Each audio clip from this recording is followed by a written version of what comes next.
Welcome to what's the April meeting of the Woolf University Post-Kantian Seminar.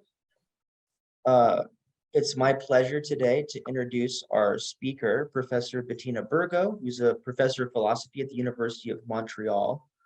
Professor Bergo focuses on phenomenology, French philosophy, and my understanding is she's recently been working on the connection between phenomenology and psychoanalysis. Yeah. Her first book was published on Levinas, and more recently in 2021, she published a book with OUP entitled Anxiety, A Philosophical History. I have the text with me here right now. I was mentioning earlier that I'd read it over Christmas. It's an excellent book. I think it just recently won a book award with Symposium. And the subtitle of the work, A Philosophical History, I think in this case means that it's a history of the concept of anxiety, beginning with Kant, and it discusses a number of figures, including Schelling, Fichte, Kierkegaard, Freud, Husserl, Heidegger, and Levinas, among others. And one figure who features prominently in that work is Arthur Schopenhauer. And so it's Schopenhauer who's going to be the subject of discussion today. So without further ado, I want to turn things over to our speaker. Thank you very much, Stephen DeLay, and it's a joy to be here. Nice to see you all the black screens. I'm going to proceed to sharing my screen now, if I may, and start the talk. As you can see from the title, right? I'll just speak for 2 pages about the book and some of the difficulties of tracing a history of an affect, and then turn to Schopenhauer. I should say pedagogically that if things seem initially a little unclear, hang in there, you will understand, because I do a great deal of repetition. So 3 points might be worth making about writing a book that is a history of an affect. First, this book is what German scholars call a Begriffsgeschichte, the history of a concept. But anxiety, or Angst, is also an atmosphere, of course, as much as it is a concept.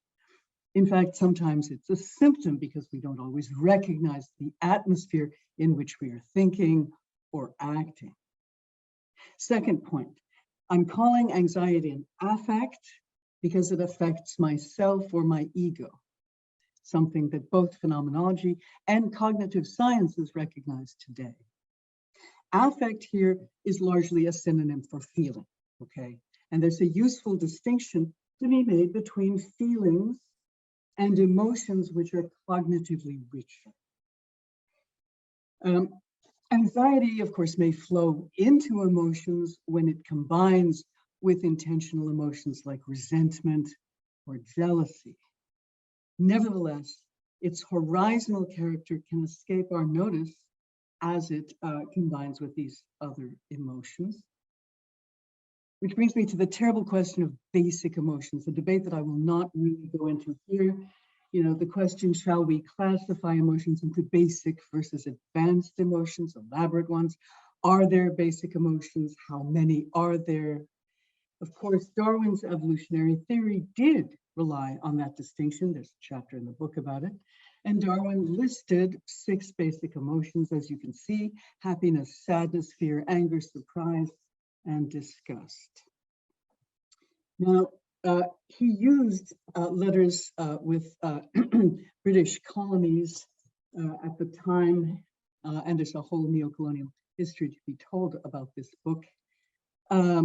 He used letters from clerics in British colonies and also a vast iconography borrowed from Duchesne de Boulogne, of whom you can see some examples here, using electrodes to stimulate muscles in the face and essentially produce expressions that denoted emotions like skepticism, as you can see, or surprise, or worse. All right, third point about my book.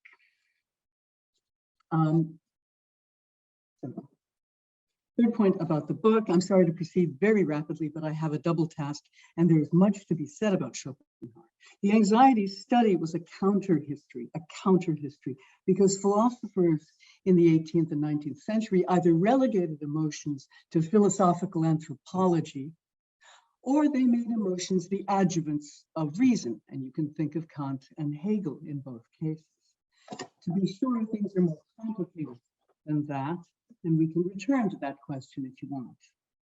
But it's interesting in regard to Schopenhauer that when biology, so-called, enters the scene, it enters simultaneously in France and in Germany, with Lamarck in France and Treviranus in Germany between 1802 and 1803. That is, idealistic philosophy suddenly finds itself challenged to take up a new science and do what philosophy does, integrate it. We find this in Schelling's radical departure from his teacher Fichte and the formal Wissenschaftslehre, or doctrine of science, as well as in Schelling's embrace of a metaphysical vitalism that crowned his philosophy of nature in 1809, 2 years after Hegel's phenomenology. In that case, angst, that most indeterminate of affects, proves to be much more than a troubled reason. It is the motivation, if you will, that prompts God to be born out of God's self, right? Angst or Sehnsucht. It is the root in Schopenhauer of suffering of finite beings generated by an unknowable force. Now, I mentioned this Schelling-Schopenhauer connection because Schelling's influence on Schopenhauer was considerable, and I discussed the details in the book. Let me just come back to the emergence of biology, requiring a new scientific vocabulary, because suddenly zoology and botany are being studied under one science. That was revolutionary. This challenge meant that philosophy too had to develop a new conceptual system if it was to compete with or incorporate the innovation called biology. Now, this brings me back to what is still my third point. A number of scholars today, including Frederick Jameson, have pointed out that naming an emotion lets us represent it and think critically about it. In that sense, I place anxiety at the center of studies of 250 years of philosophical systems building. I don't define anxiety in terms of reason, which means I also don't have to set it in the class of noxious passions the way Kant did. But it is striking to note that not all taxonomies of emotion include anxiety. Look at your screen. As you can see here, only the Chinese defines or features anxiety in third place. But it does not, the Chinese taxonomy does not take up the distinction I mentioned earlier between feelings and emotions. Otherwise, fear and fright would not go together. That doesn't mean that Indian culture or Greek culture didn't know anxiety. They simply had one fewer tool with which to ponder it if they so chose. Naming, in the case of emotions, is a double-edged sword. It forges resources with which to think and wonder. And in that sense, it can deviate into a kind of social contagion, like the New York Times reporting in 2016 that the United States may have passed from Prozac nation, depression, to the United States of Xanax. Now, we have to consider the sale of psychotropics, as no doubt the New York Times did, but we also have to consider the availability and use of the concept, anxiety, in diagnoses, in mental hygiene, and in manuals like the DSM. Naming, therefore, has market value, but in a feedback loop. It readily spurs sales of substances like anxiolytics, but it also spurs people's apprehensions about their condition. So 3 themes then. Affect understood as a feeling, the history of anxiety as a counter history in which affect is not defined in terms of reason and its norms, and the problem of naming, which as concept creation favors critical thinking and semiotic contagion. These are some of the themes that we must deal with when writing a history of an affect.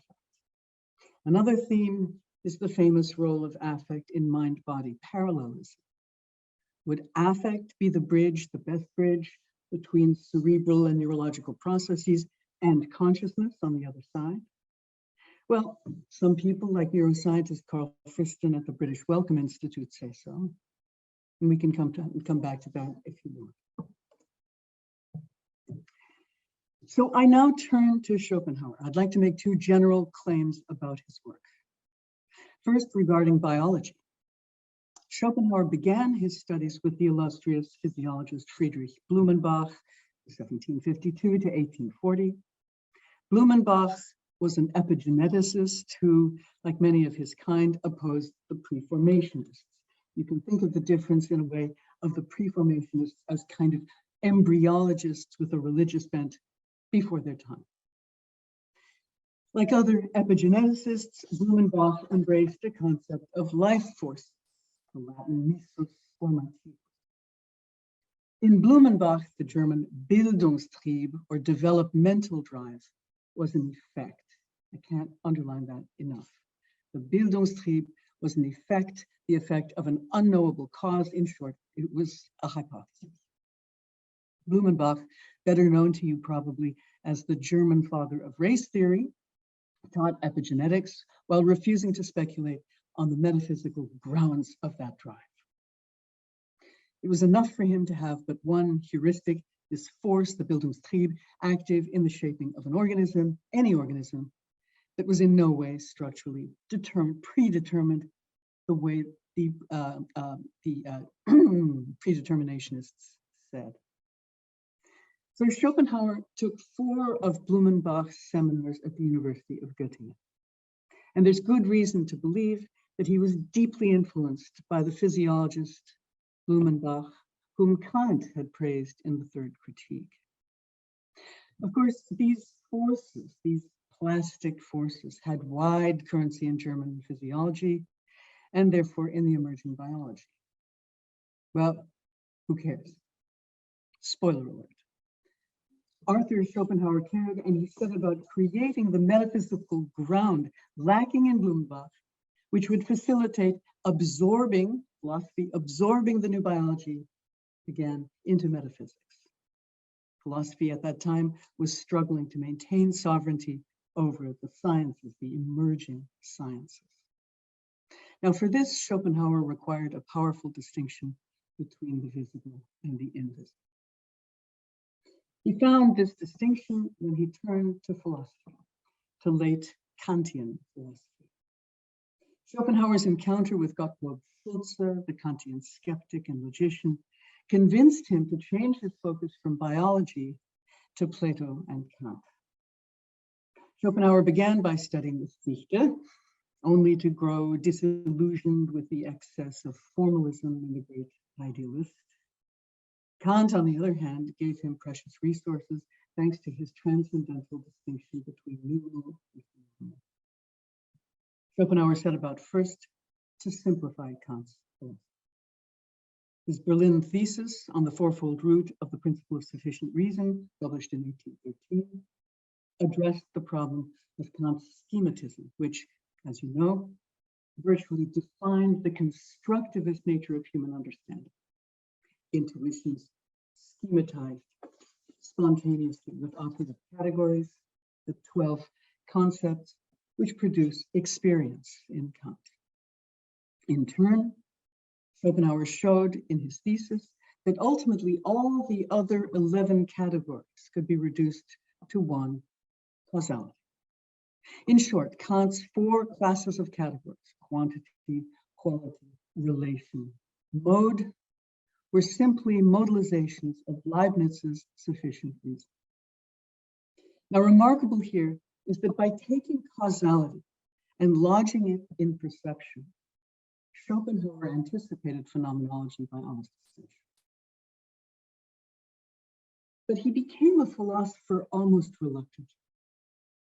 He gradually found Fichte's Wissenschaftslehre, increasingly Wissenschaftslehre, or so pedantic as to be devoid of science, Wissenschaftslehre. Yet though he was a rigorous atheist, Schopenhauer would take from Kant the crucial intuition of an existent we who could represent, but some things it could only represent illusorily so, the noumena. This allowed Schopenhauer to account metaphysically for self-organizing systems and their possibility, a strategy that looked like a defiant adaptation of Schelling's dualist God, as I said, being born out of God's self or out of God's basis. We can discuss Schelling if you want later on, because never before has Kabbalah been so influencing European philosophy as in Schelling. In short, if you will, 1809 to 1830 is a strange time for philosophy. And I'd add, with simplifying, that 2 generations after Nietzsche's madman proclaimed God is dead in mock exasperation, philosophers were all conceding de-Christianized principles like placeholders in an activity that continued, you might argue, right into fundamental ontology and for Schopenhauer, the will as noumenon made it possible to include Blumenbach's epigenetics within metaphysics, the aforementioned inclusion of sciences into philosophy that I mentioned. Because the Bildungstrieb in Blumenbach was now recast as willing, a polysemic concept whose drift from Kant's formalism, his ethical formalism, all the way into Nietzsche, will to power, and then political appropriations of Nietzsche is, as we know, a very interesting trajectory. As we have seen with Jameson and the Chinese, Indian, and Greek tables of the affects, this too is an example of the difficulties intrinsic to giving names to feelings. So, for example, bearing no relation to the moral will in Kant, Schopenhauer's noumenal will was a triple response. First, it was a response to biology in Treviranus in Germany. It was also a reprise of Leibniz's vis viva, life force. And it was like a last gasp of the philosopher's approach to life and consciousness. That is, if you stay within the continental philosophical paradigm. Side note, analytic philosophers today, no less influential than David Chalmers, are often proponents of Russellian monism, Bertrand Russell's monism. What does monism propose? A black box ground, an X, as a foundation, where dualism persists over brain consciousness relations. In other words, there must be a unifying principle, heuristic, but we don't know what it is, but we believe in it. That's Russellian monism, and it is indebted to figures like Leibniz and Schopenhauer. Returning to Schopenhauer, recall that anything we can think must be a representation, core supposition, a representation or a Vorstellung. Schopenhauer did not recur to phenomenology's passion for immediate lived experience or Erlebnis, and by implication, even the concept of the noumenal was a representation for us. It was merely a representation, so that you could say that Wittgenstein's famous "the world is all that is the case" is for Schopenhauer, the world is representation, nothing more. How to justify then the phenomenal noumenal distinction? Why would he need it? 2 answers. First, Spinozism, which you could call a dual aspect monism, right? Nature naturing, nature generating, and nature natured, beings produced thereby. Dual aspect monism. Second answer, by recourse to bodily movement or kinesthesis. Schopenhauer adapted Spinoza's expressivism on the side of nature natured, because it's the body, the human body, that expresses the human will, the universal will, which mechanistic thought had reduced to plastic forces, as in Blumenbach. And again, Blumenbach always knew and admitted that the Bildungstrieb was an effect. Now, by approximating body movement to exertion, accompanied by pleasure and pain, Schopenhauer argued that action, not concepts, gave us access to the operation of the noumenal will in phenomena. Action, not concept. Well, maybe you can hear in this the Spinozistic conatus as striving to persevere in being and as self-consciousness in the Ethics Book 3. Fair enough. But note that in this initial characterization of our access to the noumenal, you must go through your lived body and its movements. Schopenhauer writes, the meaning I am looking for of the world that stands before me simply as my representation could never be found if the investigator himself were nothing more than the purely knowing subject, a winged cherub without a body. But he himself is rooted in that world, and thus he finds himself in it as an individual through the medium of a body, and the affections of this body are the starting point of the understanding in its perception of this world. That's why the subject's self-knowledge of itself was immediate. Self-affection revealed the inner nature of living beings. Empirical approaches had interpreted this on energetics models or technicist models, calling them forces, excitation, irritation, etc. Schopenhauer objected. If we maintained, he said, the perspective of the purely knowing subject, then we would also call the inner, to us incomprehensible, nature of those manifestations and actions of our body a force, a quality, or a character, but we would have no further insight into it. All this, however, is not the case. The answer to the riddle is given in the word. This, and this alone, gives us the key to our own phenomenon. The ongoing striving of the will, which is blind yet unceasingly productive, works in us both like a mechanism and a prod to affect. Certainly bodily movements give us pleasure and pain, but Schopenhauer also added that the inner nature of the world produces constantly needy creatures who continue for a time merely by devouring another, pass their existence in anxiety and want, and often through terrible afflictions until they fall at last into the arms of death. In what was the first existentialism before its time, before Kierkegaard, Schopenhauer introduced so-called Asian wisdom into late Kantianism. Life more than entails suffering, life is suffering, with neither finality, nor reconciliation, nor redemption. The noumenal will produces like a sorcerer's apprentice in emergent capitalism. But Schopenhauer innovated in doing this.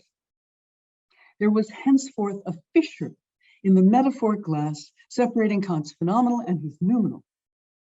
That fissure was affect, or Gefühl. Quote, every body must be regarded as a phenomenon of a will which necessarily manifests itself as a striving. Striving, then, was our immediate access to the noumenal will, although, of course, beyond indirect proof, there was no accessing the will unless we wanted to quiet it through our intellects. Now, indeed, if we could learn to silence the will in us, we might discover two things. First, our essential unity with all other beings, generated by the will. And secondly, the unsettling possibility that the will itself could be obliterated through its quieting by the phenomena it itself had generated. To be sure, this was all speculative, like a Buddhism read by Europeans in translation. To recap, with this argument about bodies as the direct expression of the will to live, Schopenhauer brought about four surprising clues. First, he integrated Spinozism into an unabashedly atheistic philosophy. Second, he gave his teacher, his revered teacher, Friedrich Blumenbach, the missing metaphysical ground for Blumenbach's Bildungstrieb, which Blumenbach always admitted was just the effect of an enigmatic source. Third, Schopenhauer took a step toward fulfilling Schulz's conditions for raising philosophy to a scientific status. Finally, Schopenhauer argued for a break in the metaphoric wall between the phenomena and meaning by focusing not on reason, but on suffering in moving bodies. Schopenhauer thereby created the possibility of a sensuous grasp by a human subject of the thing in itself. He had so deformalized the philosophy of his teachers, Kant and Fichte, that affects suddenly gained a transcendental status as conditions of possibility. He had also deformalized the Fichtean ego, which no longer generated anything from itself. The real was the will, and the will alone deserved the qualification of pure ongoing production. Allow me to make a side remark.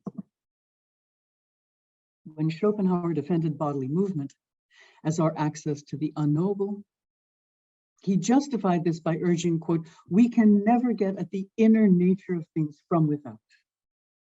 This is the path," he said, "that all philosophers and physiologists before me have followed," unquote, section 17. In other words, the objectivist perspective of most idealists cannot afford us a direct intuition of the fundamental living essence. Late in his life, Husserl, who as a youth had read Schopenhauer, would turn increasingly to the epistemic role played by bodily movement, which he called kinesthesis.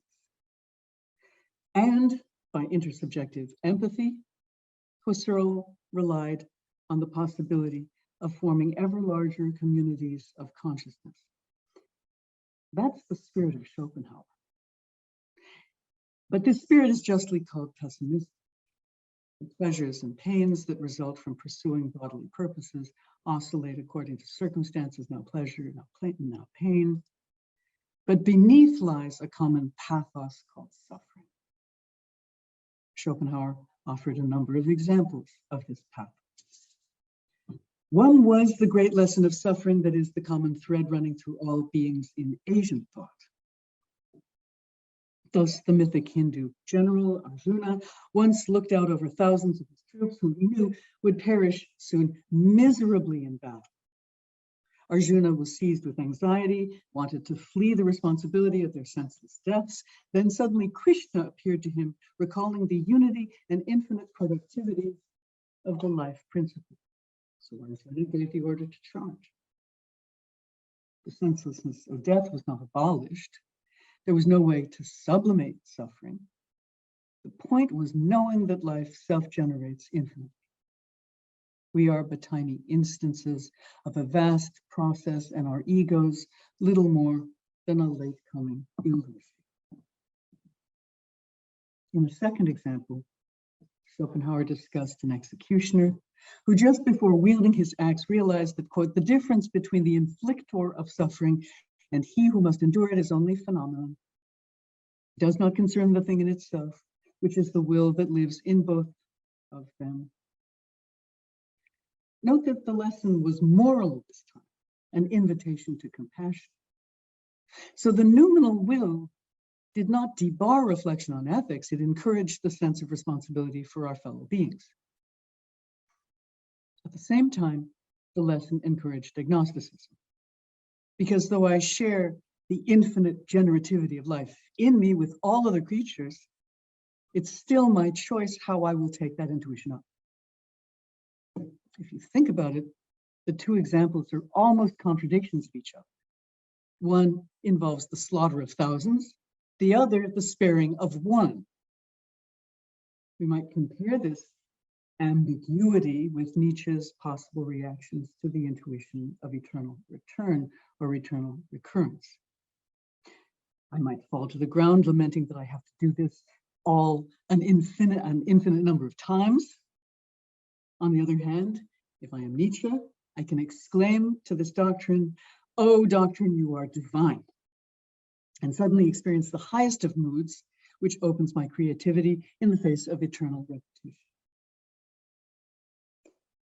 Well, you might object that there's no room in this schema for individuality or for individuation. phenomena do differ from one another, we know, and we find in Schopenhauer, indeed, a principium individuationis. Here again, his passion for deformalizing philosophies asserts itself. That is, although we are only transient objectifications of the numinal will, humans are also the clearest instantiation of what Plato called the ideas, he said. Individuation is thus the result of the Platonic idea, which confers intelligibility on phenomenal entities. You might think this is a strange way to amalgamate Kant, Buddhism, and Plato. But Schopenhauer is really addressing an old problem, a problem that would follow Husserl, who had first described flowing time consciousness generated from itself and called it transcendental subjectivity in 1905. This early time consciousness reframed transcendental idealism in terms of the dynamics of consciousness and the anonymity of the transcendental ego that flowed along with it. In short, even in Husserl, there is no individuation in that form of consciousness. Although individuation did interest Husserl deeply and motivated his move toward a monadology. By 1917, just to follow Husserl a little bit further, ever dogged by the problem of individuation, Husserl traveled to a hotel in Bergo, Switzerland to rewrite the time consciousness lectures with an eye on the problem of individuation, Schopenhauer's problem. This was such a struggle for Husserl that he left his assistant at the time, Edith Stein, sitting in the hotel lobby for 7 hours. Ultimately, Husserl would combine his version of the Cartesian ego, the structural ego, with a Leibnizian monadology in order that that ego be more than an anonymous flow in time or a pole that directs intentions, which itself is anonymous.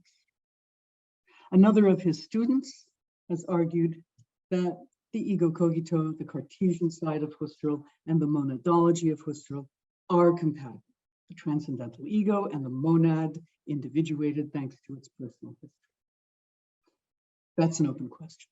The point is that Platonizing Kant, Schopenhauer's gesture, is less strange a choice than it seems when we grasp Schopenhauer's ambition to create a philosophical system, as Husserl himself would do. Important too is his impact on a young mathematician named Husserl, who years later would combine Aristotelian eidetics with Descartes' cogito and Leibniz's monadology. Husserl's evolving project is just as hybrid and experimental an enterprise as Schopenhauer's was. Having sought to explain individuation with Platon, with the Platonic idea as modalizations of the noumenon, Schopenhauer's thought seemed to change somewhat. He argued, quote, through time and space, the idea multiplies itself into innumerable phenomena. But note his use of the term idea. It was as though his dual aspect monism, phenomenon and noumenon, was sliding toward a kind of Neoplatonic emanationism. Though he didn't tackle the problem of participating in the idea, which we usually think in terms of vertical, rising up to the idea, thinking rising up to the idea, then it coming down. Schopenhauer was now left with an opposite direction, the idea multiplying, therefore with a dynamic will, a natura naturans, and a circular repeating temporality, static. For example, the relevance of Arjuna and the executioner was transtemporal, like a circular time. Did a Platonic idea further individuate them? No need. But the anonymous productivity of the will was clearly dynamic. So you have a dynamism and a statics now standing together. Another difficulty dogged his philosophy, which the metaphysician or the thinker of the metaphysical unconscious, Eduard von Hartmann, noted. As you might imagine, argued Hartmann, the noumenal will can't possibly be said to be conscious lest it start to reflect something like human consciousness or become theological.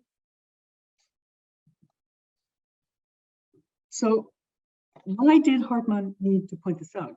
Because, as Schopenhauer presents, the noumenal will is unconscious and purposive. It is blind yet productive. Quote, life, the visible world, the phenomenon is only the mirror of the will. This world will accompany the will as inseparably as the body is accompanied by its shadow. But now, the phenomenon was mirroring the will, like some poor, suffering, finite creature mirroring the infinite. The implication looked like a theological drift. For how could a conscious being that suffers and dies mirror infinite production? I hope you can see the problem, which looks like the inversion of the ontology that Schopenhauer first proposed of the will expressing itself through bodily movement. Taking up von Hartmann's objection, Michel Henry argues that in Schopenhauer's text, the discussion of the noumenal gives way to attention placed on the will to live. That is, on our will to live. This might be predictable because we as conscious finite beings are also self-conscious because we self-affect, we feel ourselves. That is, as exteroceptive, open to the environment, and interoceptive, open to our bodies. The new distinction, translating the noumenal will, is now our will to live. It no longer claims that the will is expressed directly in our body's movement. The distinction now turns on our reflective awareness of a will to live, which is both a drive, like eros, for example, and a structural lack in the will itself. How can the fundamental be, the most real, the noumenal, not contain something like consciousness, indeed require it in order to come into knowledge of itself? The structural lack in the noumenal will seems to drift toward a need for the phenomenon or for certain phenomena like us.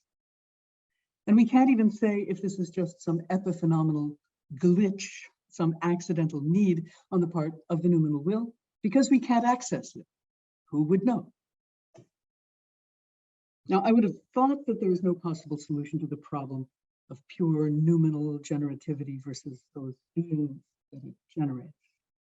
Sliding then into a need on the part of generativity for this emergent property called consciousness, which is found only in its productions in the little phenomena. Remember that the noumenal will is beyond human understanding. But the very hope of quieting the will in oneself, Schopenhauer's great hope, through one's intellect, quieting the will through the intellect, seems to flow into his strange dream that if a sufficient number of people could quiet the will through their intellects, then maybe the entire principle of life could be disabled. Michel Henry extends this idea, anthropomorphizing it in a way that seems justified by Schopenhauer's texts. Henry writes, the tension must be frightening in something that strives toward what will make its own existence possible as manifestation. He's not being ironic. He's simply following Schopenhauer's élan, which comes late in world as will and representation. That is to extend the focus on bodily movement of the will toward the possibility of the intellect now quieting the will. After all, Schopenhauer introduced the additional concept of will to live because will to live is open to intellectual intervention in a way different from the noumenal will being experienced immediately in our bodily movements. In other words, because we can ponder or think, the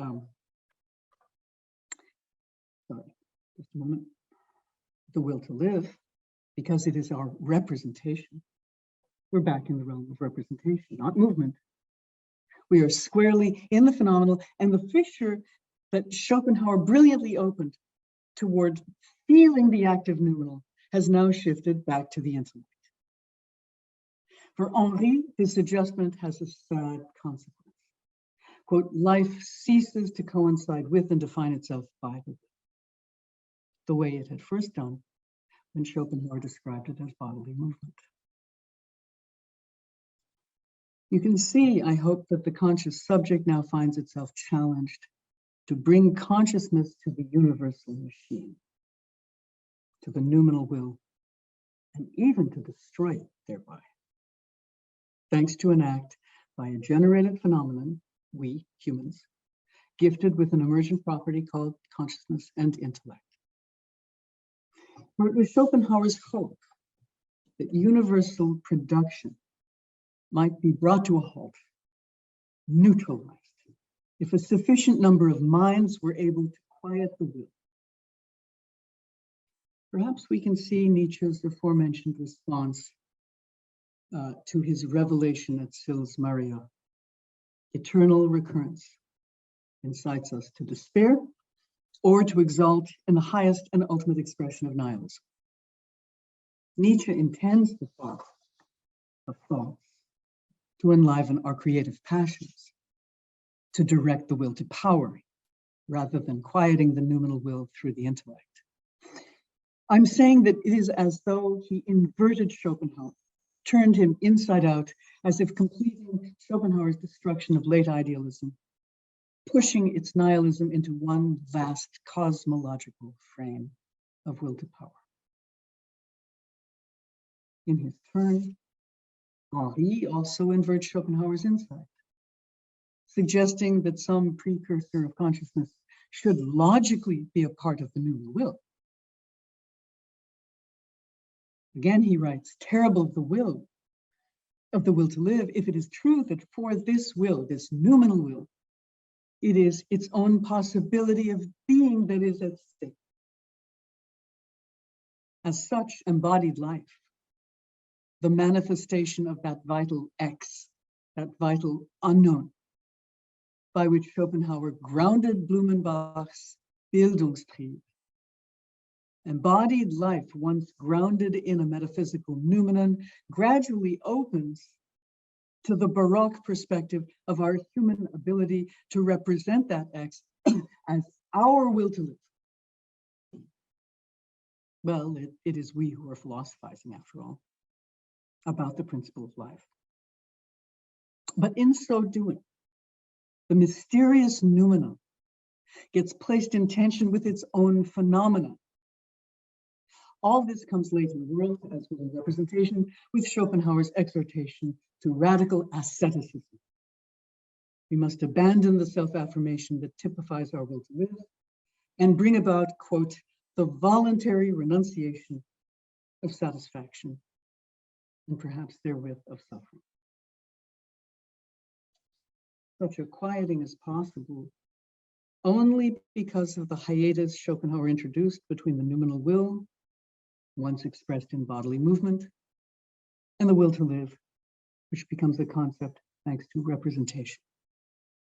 In short, the ground of our illusion, because everything is representation, the ground of our illusion doubles back on the willing aspect of Schopenhauer's attempted monism, demonstrating that only representing beings, not moving ones, only intellectual beings, not kinesthetic ones, can find a way out of the infernal circle of the endless production of form. The identity of will and body asserted in Book 1 as movement and as other than representation, as an option to representation, has now shifted toward a will, noumenal will, that manages to realize itself in its own productions, its human productions. Forgive me for saying Christliches allzu Christliches, because when you think of the status and role of Jesus, you see a parallel. This philosophy might have opened onto embodied ascetic practices, were it not for the fact that this is not yoga, but the intellect called on to quiet the noumenal will. By the fourth book of World as Will and Representation, this same intellect is the source of intelligible representations about the unknowable, as though our representing offered the noumenal will a meaning that the noumenal will never had or could know it lacked. Perhaps Schopenhauer fell victim to what Husserl called the seduction of language. In 1936, when he penned Notes for the Origin of Geometry, Husserl mentioned the seduction of language. He wrote, the originally intuitive life, the perceptual life, which creates its originally self-evident structures to activities on the basis of sense experience, very quickly and in increasing measure falls victim to the seduction of knowledge. Greater and greater segments of this life lapse into a kind of talking and reading that is dominated purely by semantic association. Now, I'm making a link here between Schopenhauer, what Schopenhauer called representations, and what Husserl criticized as the power of language to seduce us into thinking that we have expressed our perception, our intuition, adequately in words. It's not hard to see how noun-verb binaries hold states of being separate from processes. As Nietzsche reminded us in the genealogy, the lightning does not flash. The lightning needs no verb. But the monism of perception or of intuition, which slides toward grammatical dualism of nouns and verbs, of movement versus states of affairs, seems to typify philosophical monisms as well, like a demon. Having moved off the Kantian union, and having first protected his universal will from the hubris of human knowledge, Schopenhauer was compelled to write more and more about the noumenon and how it worked. This persisted into Book 4 of World and into the inversion I alluded to, whereby will, as movement by us, slowly becomes will to live the representation. To my knowledge, only Edward von Hartmann and Michel Henry have noticed that kinesthesis and will to live are not equivalent to each other. One is movement, the other is representation. World is representation and only representation, said Schopenhauer. But movement is not firstly representation. Movement is what Husserl would have called kinesthetic knowing. To take another example of this kind of problem in philosophy, please recall that in 1924, Heidegger said to Gadamer and other graduate students avid to understand how we get to being, right? He said, the ontological difference is the illusion of representation. We do not make this distinction. He meant we, Heidegger. That's not what we're talking about. On the contrary, the difference is something into which we enter when we represent. Now, this is reported in Heidegger's Ways, essays published in English in 1994, but it was reported much earlier by Gadamer. You can see here that by denying the ontological difference to anything but representation, Heidegger too was trying mightily to get around the illusions of representation and abstraction, which he called in his seminar, 1924 seminar on Aristotle, ruinance. That is why privileged access to being needs the pre-theoretical. It needs something outside representation, like moods, those indispensable ways we find ourselves spontaneously and in which all understanding bathes. As you know, anxiety is primordial in being and time. The two other moods, or Stimmungen, boredom and joy, are little discussed in 1927. 2 years later, Heidegger will take up boredom in his fundamental concepts of metaphysics.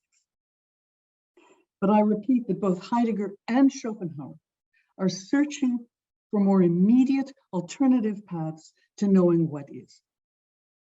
Did Heidegger read Schopenhauer? Hard to say. But he was certainly interested in the principle of sufficient reason.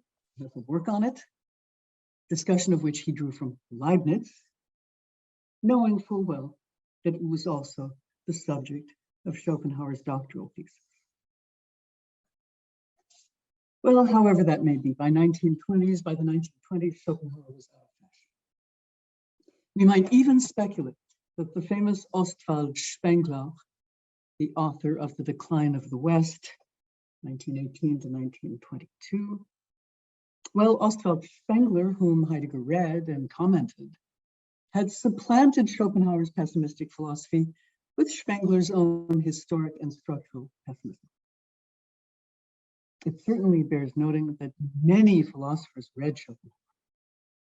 Max Horkheimer of the Frankfurt School praised Schopenhauer's metaphysical pessimism as, quote, a factor implicit in all authentically materialist thought.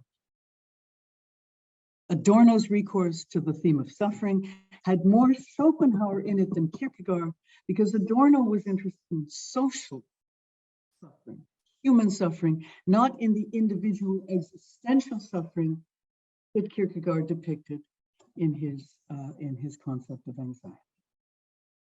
Husserl, the young mathematician, admitted that Schopenhauer was the first philosopher he read as a youth, and maybe he benefited in his genetic period from his concept of drive. Heidegger would probably assimilate Schopenhauer to the thinking of the technicized world civilization, itself understood as the metaphysics of blind, limitless production. Freud opposed Jung's eros monism with the dualism of drives. After the First World War disaster, it became necessary to explain the drive to destruct. He equated organic systems striving for balance or homeostasis with discharge, right? Neurological discharge and violent discharge and repetition. Freud's 1920 Beyond the Pleasure Principle spoke of the nirvana principle and later of the death drive, totes Trieb. And he then admitted that we have unwittingly steered our course into the harbor of Schopenhauer's philosophy.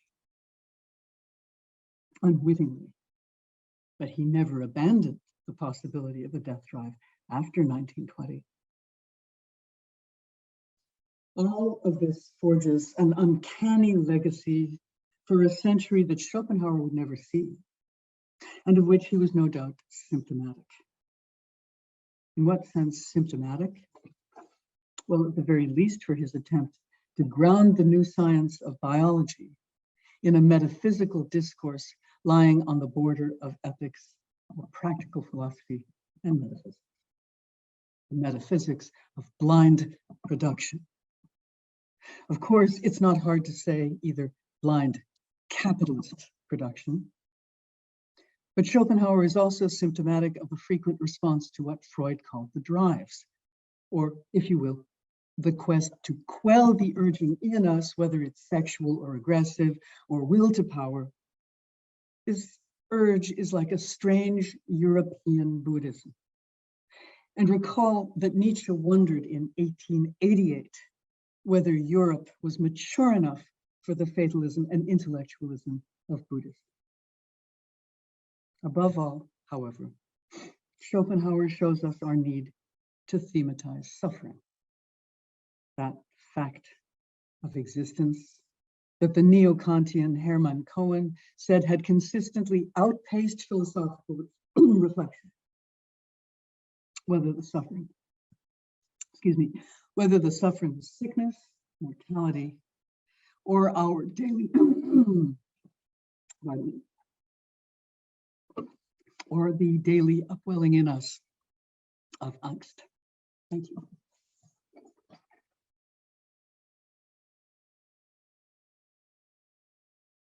Thank you, Professor Bergo, for that really, really rich talk. There's going to be so much to discuss.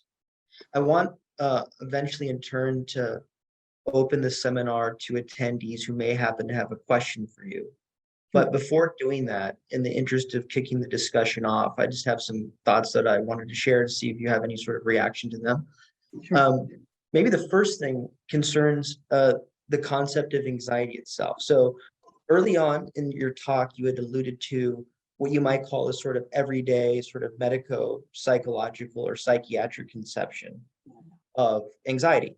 Namely this idea that it's pernicious or even a pathology, some kind of disorder, something that requires therapy or treatment or amelioration of some kind, maybe whether through drugs or some sort of other therapeutic practice.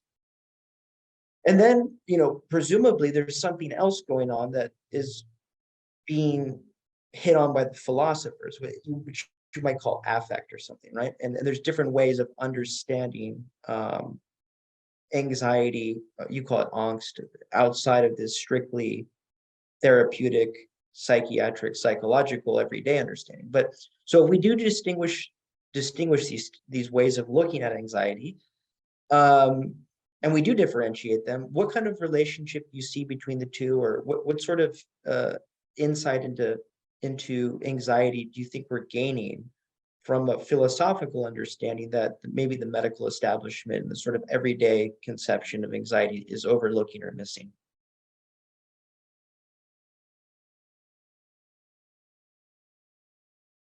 Yeah, thank you. Thank you very much. Shows you've read the book. The funny thing is, in European languages, one language group has one word, Angst, German. Whereas French and English have anxiété and angoisse, right? And as you know, of course, Heidegger would say, I don't mean everyday anxiety, which he probably translated by Sorge, right? Which we translate as concern or care. I mean deep anxiety, which we would probably assimilate with anxiety depression.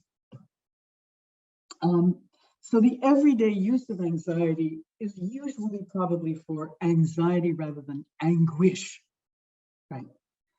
Nevertheless, because of semiotic contagion,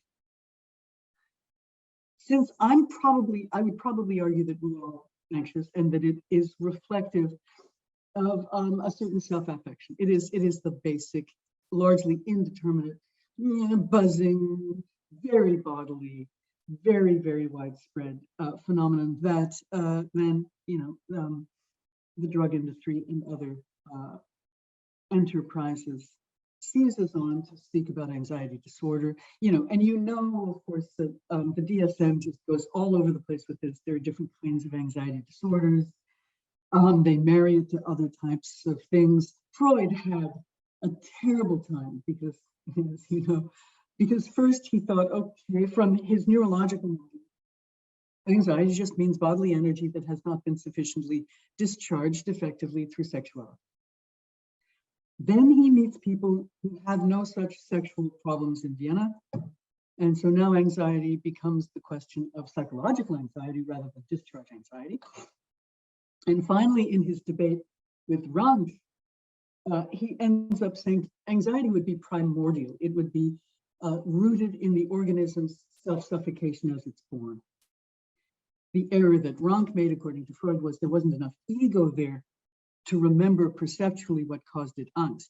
And he starts making jokes about, babies not having any fear about animals coming out of holes and trying to make Rank look ridiculous. So we benefit from having two terms, anxiety and anguish. And I think my focus was really on anxiety. And I think it is more universal than profound anguish, which I would tie to melancholia, and Freud probably did too. In Darwin, you have a very interesting phenomenon where rather than tying anxiety to depression or to sadness, he ties it to fear. I beg your pardon. He ties it sometimes to fear, but also to grief. And he uses some of the Duchenne de Boulogne stimulations of muscles here to show that the expression of this does seem to communicate anxiety and grief. So the whole taxonomy problem is always a problem. But of course, semiotic or semantic contagion has served certain money-making industries quite well. Thank you. I have a question I want to get to about, I mean, so many phenomenologists you mentioned throughout the talk, Husserl, and then at the end Heidegger, and then of course Michel Henry, Yeah, who yeah. personally is what maybe my favorite 20th century phenomenologist. I love his work, but he received such little attention. And that was actually one of the interesting things in your book is I saw Henri popping up in the notes on occasion. So I want to eventually turn to this question about Henri's view about Schopenhauer. Yeah, But yeah. before we go there, just a question about the nature of the account you're providing is philosophical, but it's a philosophical history. So I was wondering if you might want to just say something about why of all places begin the story that you tell with Kant? What's the thinking behind that choice? Because I mean, when you get into Schopenhauer, you obviously allude to, thinkers before Kant, such as Plato, and then the influence on of the East on Schopenhauer. So why start with Kant? Mute myself. I mean, the glib answer is you've got to start somewhere.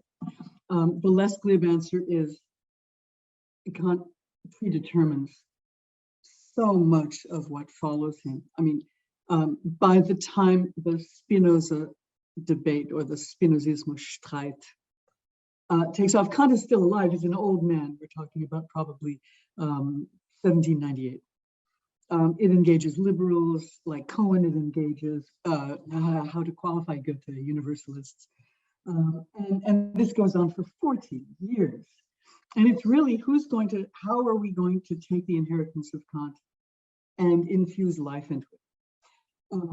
And then it moves into late idealism with Fichte, heavily formalist.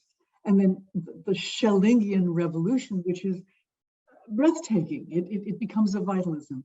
And from there, it moves into Schopenhauer and into Nietzsche. So it seems like a reasonable place to start, but there are other good reasons. Kant is almost, and you're recording this, so I shouldn't say it, but to develop the transcendental problem or problematic by which to solve the debate between the rationalists and the empiricists, he must determine what should be scrutinized juridically, and that is reason becoming a tribunal to itself, which means that affects, only those affects that play a role in the operation of practical and pure practical reason are allowed. So you have Achtung, which is both attention and honor or respect, but you also have to have a sense of the passions for what Kant says they are. And they are maladies. They are like maladies from which you do well just to go to bed and sleep off. So there is a banishment of the affect in Kant, which is quite bizarre and which sort of sneaks back in the back door in the third critique when a new emotion arises, which is sort of awe before the sublime. And now he's looking for a different path back into the moral vocation of reason. So you might say glibly that affects continue to follow him when he watches the French Revolution. There's enthusiasm, another affect.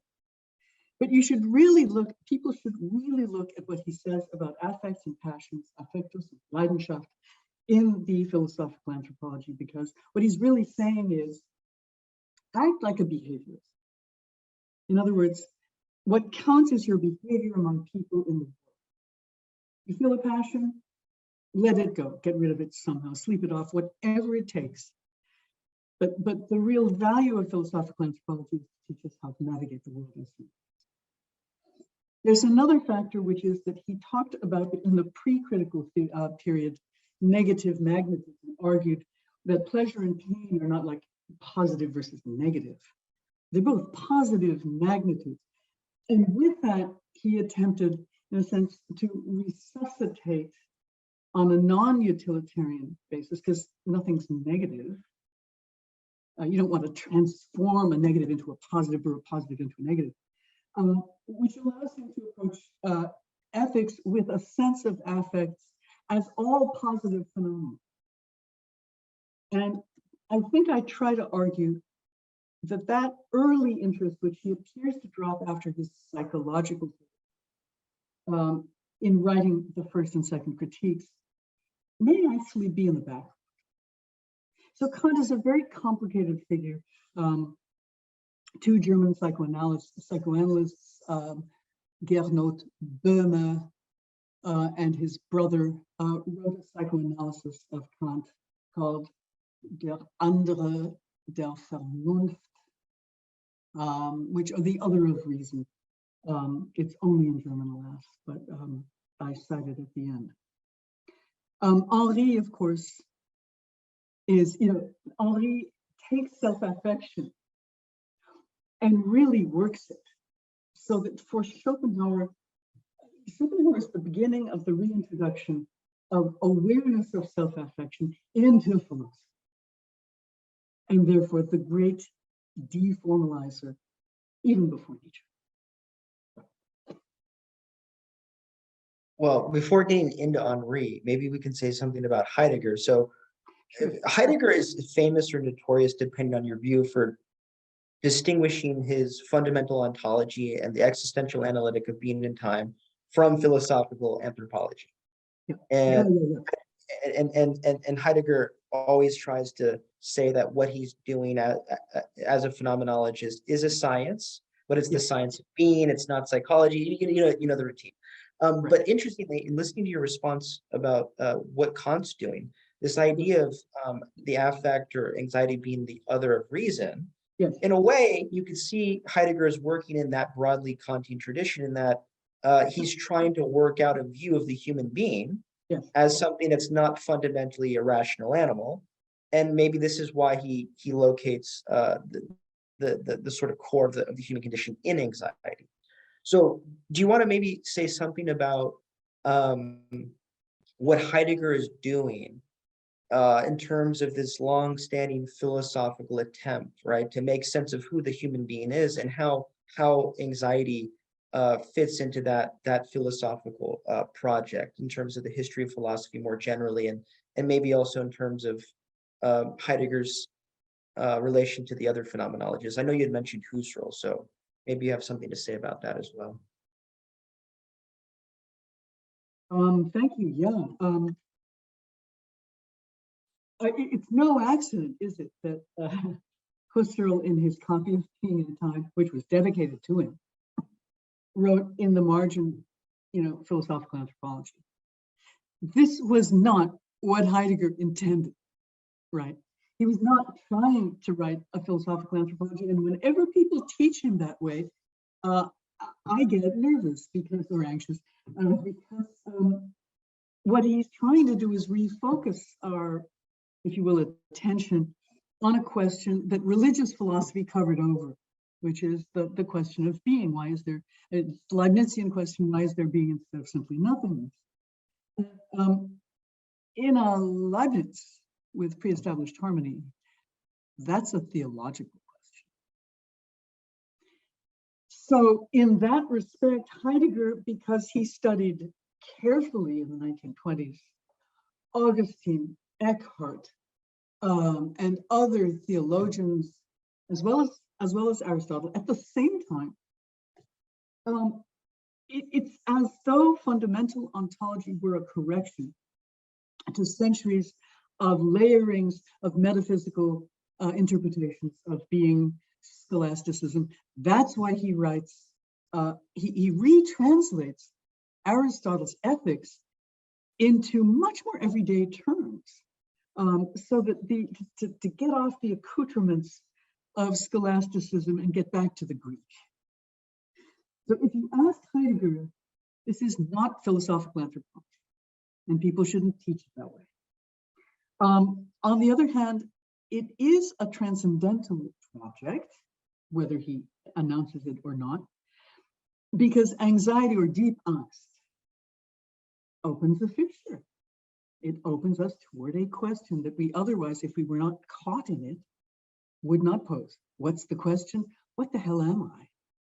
And from that question, from my own nothingness, which sounds like Schopenhauer, from my own nothingness opens the other terrible question, why is there anything at all? So in 1927, he's doing work through angst. And then because people criticized him, saying, look, your Dasein is disembodied. Dasein is an operative open, right? It has eyes and a hand, right? It's got things ready to hand and things present at hand. But it's not embodied in anxiety, it's very embodied. So even though we are out to meet our own most possibility, which is our mortality, which is fair,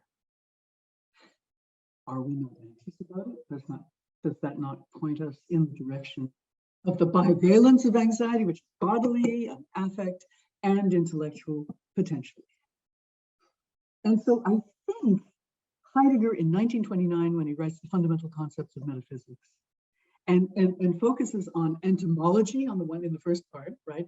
Von Uexküll's bugs, glue fireflies, and what you can do to bees when they're drinking honey, you cut off their thorax and they continue to drink. In short, their dependence on their Umwelt, their environment, to show that Dasein is not reducible to animals, bugs. I'm being funny because von Uexküll does not go to the higher primates. In any event, when he's focusing on this to show that Dasein must not be brought down to other animals because Dasein is the hermeneutic being, right? He then moves to Langeweile or boredom. And you might say, well, why did he drop the anxiety theme? And some would answer, oh, he doesn't drop it in the What is Metaphysics lecture. Anxiety comes back as the origin of the operation of negation, right? We hang in anxiety. He doesn't drop it.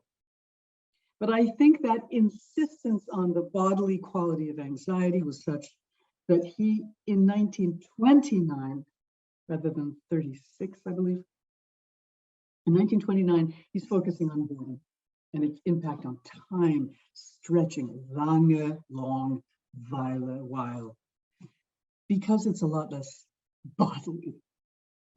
If I'm bored waiting for the train, I'm not sweating or trembling. So I do agree that fundamental ontology is a project which should not be confused with anthropology, philosophical anthropology. Certainly, if you're reading Heidegger carefully, but that ultimately the various moods. I mean, we never see them. He gives it lip service, but the real Stimmung would be deep angst. And then he gets into the trouble of bodies must die physically and mentally. And Dasein just can't be a body the way an animal is a body. And that becomes a problem. This idea of in the 20s for Heidegger of there being such a thing as a fundamental attunement or mood, and that furthermore that the mood or attunement in question is anxiety of all things. Yep. People have noted that the so-called later Heidegger seems to change his mind arguably about that. I noticed in the book you focus mainly of the Heidegger in the 20s and then into the 30s. Do you have any thoughts off the top of your head about what Heidegger's later thinking when he turns to the notion of the fourfold and the idea of serenity, right? I mean, here's maybe the influence of the East through Buddhism. What do you make of that later period of his thinking in regard to the idea of anxiety apparently being displaced and no longer being privileged in the way that it had been? Yeah, there is good. I'm not muted, right? Okay. There is a shift. You're absolutely right. And some members of the Kyoto school suggested to Heidegger, as you know, in conversation with a Japanese friend, that perhaps he was getting close to Buddhism, which again would set him into a kind of kinship with Schopenhauer. But these are Europeans reading Buddhism insofar as they did. And as you know from the Beiträge, there's a moment in the Beiträge or the contributions to philosophy where Heidegger says, dies ist kein Buddhismus. And you think, whoa, why did you just erupt with this? So I think the reason he says this is not Buddhism, this is no Buddhism, is because he's reading a number of authors, one of whom he had really loved from the very beginning, and that's Meister Eckhart. Renan, however we call it, mysticism. And he gets the Gelassenheit, or what's the English for that? What is the English for that? He gets the Gelassenheit. Releasement, letting Oh, go, God. Okay. something like that. Yeah. Letting be. Yeah. He gets that from Eckhart. He certainly doesn't get it from Nietzsche, though. When he's writing the contributions to philosophy, he's reading a great deal of Nietzsche, and he's reading Hölderlin, as you know. I would imagine that some of Hölderlin's poetry gives him, and perhaps other poets as well, but really Hölderlin gives him this intuition that we must also be in a different sort of logic. There's no anxiety, really. There's plenty of anxiety in Luther, not so much in Eckhart. There's no boredom in Eckhart. And so the new influences seem to be coming to the fore, and the notion of people misunderstanding Dasein, across the board. I mean, the Brazilian translation called it human real. I'm not sure Heidegger would have even wanted that. But in any event, the dangers of philosophically anthropologizing Dasein give way to a thinking of the event, and the beautiful, bivalent meaning of ereignen, to make your own, versus Ereignis, the eventing, where subject and object, if you will, or being and Dasein are merged, bring you closer to an Eckhartian ontological difference, because as you remember, Eckhart said that God is most radically different from all beings. Why? Because God is part of all beings, and no other beings are part of other beings. And so the difference between God and its creations lies precisely in the fact that God is part of all other creations, whereas other creations are not part of other creations or of God. And so Bradley Onishi has suggested that it may be that the ontological difference itself was pioneered by Eckhart. And I think there's much more reading of Eckhart going on in the Heidegger of the 30s. And you can imagine why. By 1936, things are looking a little hairy in Germany. Yeah, I mean, this thesis that Eckhart was important for Heidegger, I mean, that goes back to Caputo's really famous book, I think from the 80s, about the mystical element of Heidegger's thinking. But, yeah. I was at one point toward the end of your talk, when you start really digging into Husserl, that you produced this really fascinating passage of which I was unaware. I mean, I've read the text on geometry, but I didn't remember the passage. Yeah. But it's really fascinating, this nice little turn of phrase in Husserl about the seductions of language. Yes. And so this is, I mean, something I think is kind of like a paradox at the heart of phenomenology, which people have noted. And I want to kind of throw this out and see what you make of it. But so on the one hand, phenomenology claims that it's a way of seeing what's there. Yeah. But at the same time, there's always this idea that what's there to be seen, or what is really there, is somehow obscure. In other words, that it requires some kind of way of actually seeing properly what is there, either correcting what we ordinarily fail to see, but in Heidegger's case, this even gets into what he calls like the deconstruction of metaphysics, or the deconstruction of the philosophy of history. So when you had talked about this process of like conceptual sedimentation, this idea that the way in which we pose philosophical questions, the way in which we've received philosophical concepts, might actually somehow veil or obscure what's really there to be seen if we can get through all this. So I want to see if you have just general thoughts about what's going on with regard to anxiety. Is that something that we have access to, or is it something that actually requires us to sort of somehow lift ourselves out of certain kind of common misconceptions we have about it? And all of this is kind of a prelude to this point finally about Schopenhauer, because the point about Husserl saying, well, there's this seduction of language and we don't have words for these things. Well, of course, Schopenhauer loved music, And he has a lot to say about aesthetics. And for Schopenhauer, at least as I understand, his view is that somehow music of all the arts is what expresses the will. So I Absolutely. want to see if you have some thoughts to share about this idea of the relationship between language and the will, and why music or aesthetics more generally is something that someone like Schopenhauer considers to be a sort of a window into what he's trying to express. Wow, beautiful, beautiful. Yeah, no, I mean, it's no accident, right, that Wagner was a Schopenhauerian. No accident that Nietzsche dedicates the origin of the birth of tragedy to Schopenhauer. I mean, Schopenhauer is not, I focused on that awful tension between will being what we feel first, and then will being what we think, which is the only way Schopenhauer can get to a European aesthetic practice, right? That was the whole point of the thing. But as a result, I focused on what Hartmann and Henri call an inconsistency. Sometimes it's nice to focus on problems, but the music is so wonderful because suddenly the will becomes like, I'm sorry, Wagner's amazing. I mean, like constant music. What's Wagner's innovation? As you know, right? Music never stops. It never stops. You know, it used to be, you know, in Italian opera, you sang your song, then you went back to talking, then you sang song. Not so. The music never stops. And so it begins to look like the will, but this time as a C, S-E-A. No accident that in, I think it's The Gay Science, Nietzsche says to the waves, he says to the waves, I understand your secret, your green body is moving, and now here comes a new wave and the others disappear.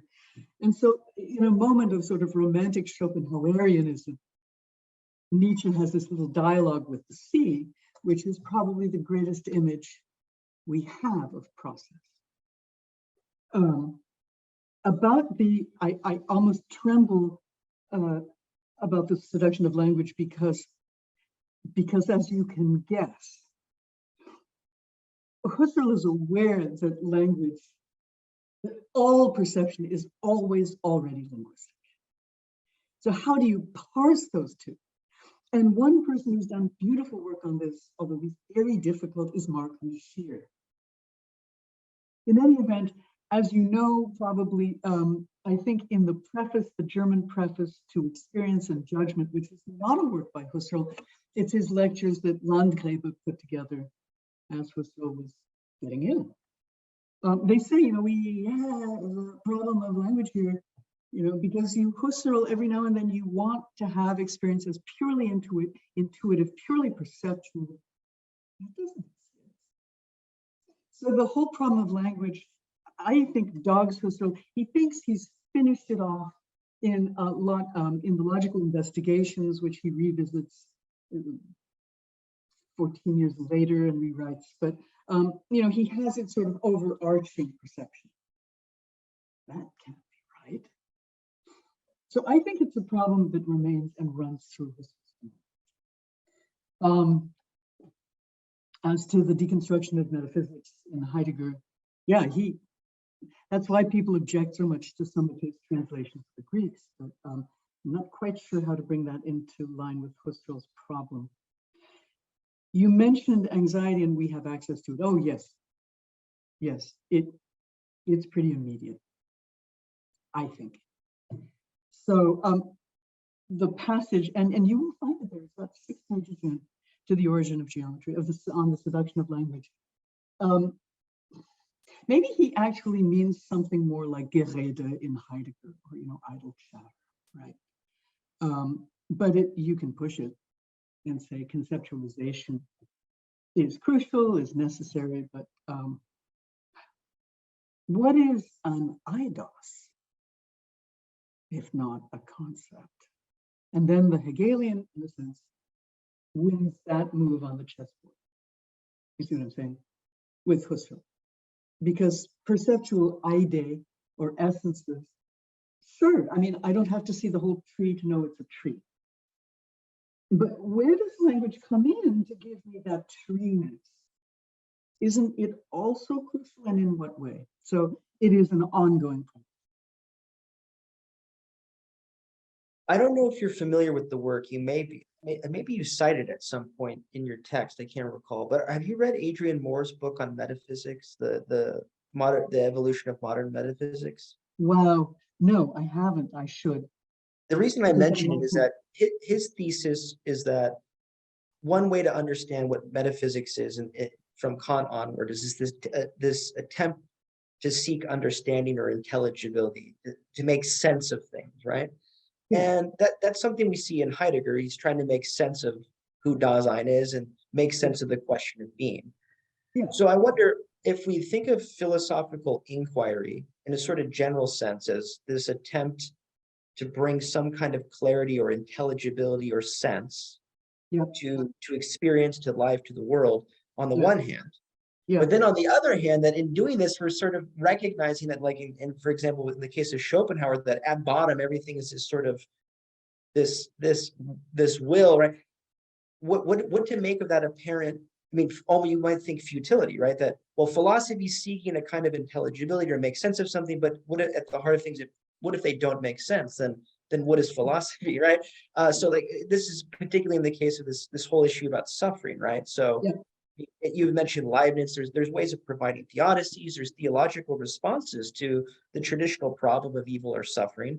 But Yeah. if you go a sort of Schopenhauerian or Nietzschean route, then Yeah. you might think, well, you've maybe even just undercut at least one traditional explanation for why we should be doing philosophy at all. Is if philosophy is trying to make sense of things, but we can't make sense of suffering, then what's philosophy doing? Do you have any thoughts about this sort of this kind of concern about what's grounding philosophical inquiry into the human experience, if at the root of the human experience is just kind of this underlying senselessness? Yeah. Do I have any intuitions about it? Well, I guess that's why some people who, like Husserl's student Edith Stein, right, whom I mentioned, sitting there in the hotel lobby waiting for him to come back, wrote a thesis on empathy and then a second Habilitation on a comparable theme, and then joined the Carmelites.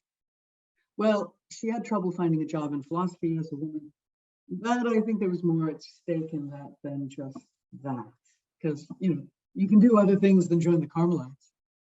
And if you allow me to mention Levinas, I mean, I think he's an attempt to pull philosophy away from epistemic and gnoseological concerns with the reason, representation, and all those categories we inherited from the Kantian age, will, toward the spontaneous response to another person. And then you can do with it what you want. I mean, in other words, a different grounding without a ground. And yeah, the will is, I mean, Henri would have liked, I think, Schopenhauer to just stick with the generative will that we feel as we move. Because in a way, this is, we too invent concepts. We call them drives and instincts, or ATP generation, metabolic breakdown, etc. So we're inventing concepts too, and we think they're great, until they are shown to be weak on some point. Yeah, it's futile. Yeah, it's futile. The will generates phenomena. Then the phenomena devour each other and die. In the meantime, we might be able to help one another a little. And so I like the example of the executioner, who we don't know, he doesn't tell us, right, whether he doesn't chop the guy's head off or not. But at least the executioner had a moment where he said, oh, we're the same thing. We are phenomena. Arjuna, I guess this is an example of courage or virtue in battle. But there is that strong strain in Schopenhauer. Stop asking what the purpose is, or you will drift right back into Christianity. Or some religious vision, which isn't necessarily bad, but there's no pre-established harmony. Let us not go all the way back to ethics. And therefore, Nietzsche says, well, good. Forgive me, I'm going to simplify, but good, dance. Or take your animals and go back to your cave, and you will untergehen, right, back among humans again when you're ready. But don't be dogged by the dwarf when you get to the arc, right, Zarathustra. When you get to the arc where the infinite future and the infinite past appear to intersect, and the dwarf is there taunting you, sometimes you might imagine that the dwarf is philosophy, or this idea that we can answer this. Or the animals that Zarathustra calls barrel organs, because they say, we understand eternal recurrence. Eternal recurrence is the eternal return of all things. And Zarathustra says, there you go again. You're describing it as though you were outside of it, which is Schopenhauer's argument. We're always third person describing rather than existentially. So that's kind of the best I can do with that. One final question, because I was going to mention Levinas, who you brought up, is great. So I wanted to ask a question about the relationship between Levinasian ethics and Schopenhauer and ethics of compassion. Because in a certain respect, they seem to have similarities, but I presume that there's differences as well. Yep. So one sort of way I was initially conceiving a potential difference between Schopenhauer and Levinas has maybe something to do with this question of individuation that you were raising in Schopenhauer. Right. So Levinas, as I understand it, the idea is that the ethical injunction is grounded in a kind of response to the particularity of the other human, the other individual, qua individual, right? Whereas it seems like in the case of Schopenhauer, whatever sort of ethical injunction there is with regard to how we're supposed to respond to others isn't actually grounded in the other individual, qua individual. Is that one difference? Or what do you make of this relationship between Levinas and Schopenhauer more broadly is basically my question. Yeah. Okay, as far as Schopenhauer is concerned, I think explaining individuation is hellish. I think Husserl gets pretty close when he starts talking about the sedimentation of retentions, forming, a personal background. I think calling it a Platonic idea, as Schopenhauer does, is one of the hardest sections of the book, and I don't really understand it. I don't see that he's gotten himself out of the thicket. No, there is no individuation of the other in Schopenhauer, because after all I am summoned to realize is that the other is a production of the noumenal will, as I am. So we share that. We carry a principle of life in us. In Levinas, I don't respond to the particularity of the individual. The individual particularizes me. Because, oh, dang, there I am. I can't get away. I can. Of course I can get away. But I'm not going to forget it. So that the regard of the other, a little like Sartre, but minus the agonism, right? Minus the combative dimension, the Hegelian dimension. In other words, the other individuates me in the simple sense that I probably can't elude this without remembering it and being troubled by it. You're referring in Sartre to the look, right? Yes, that's right. Which can reduce me to nothing, right? Or even the fantasy of the look when I'm looking through a keyhole, being a voyeur, and I hear a rustling in the bushes. Oh, I'm being watched. I'm a nothing, right? And there's an element of that in Levinas, except that the look of the individual sort of pulls on my affective self, which has a relation to what I do, and I answer. Now, I can answer bug off. I can answer, no, I don't have any money, or whatever I want. But Levinas is arguing at a sort of deep psychological level through the body that I will carry a trace of that. It's sort of like an experience I had in front of a 7-Eleven here. Somebody asked me for money and I said I had no money. I used plastic. And he then said, "Will you be my friend?" And I didn't answer. This happened 4 months ago and I'm still remembering it. You know, do I feel guilty? Sort of. It's not really guilt, it's something else. It's a choice. And I think it's that kind of particularization that Levinas is getting at. It's different because there's no noumenal will. I'm not a phenomenalization of the noumenal will. That's more Buddhist. Levinas is more Jewish. It's more, you know, that dynamic of this thing that I don't know, that calls to me. I don't really understand. It's Moses and Yahweh, you know. It's very biblical in that sense. You know, sort of calls on me. I respond. I don't know what I'm doing. I don't know what it's saying. But I have a certain tendency to normativize it. So Moses comes down and he's a stutterer. He didn't see anything, you know. He didn't really see anything, and he probably didn't understand because Yahweh produces thunder. And he says, okay, let's use this as a norm for our community. All right, I'll give you the Decalogue. Oh, you're too busy with the calf. All right, well, I'll break it and come back.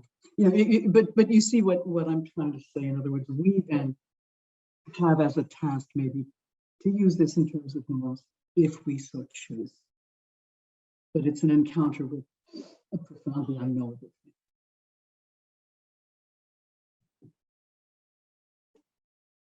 Well, Professor Bergo, thank you so much for your talk today.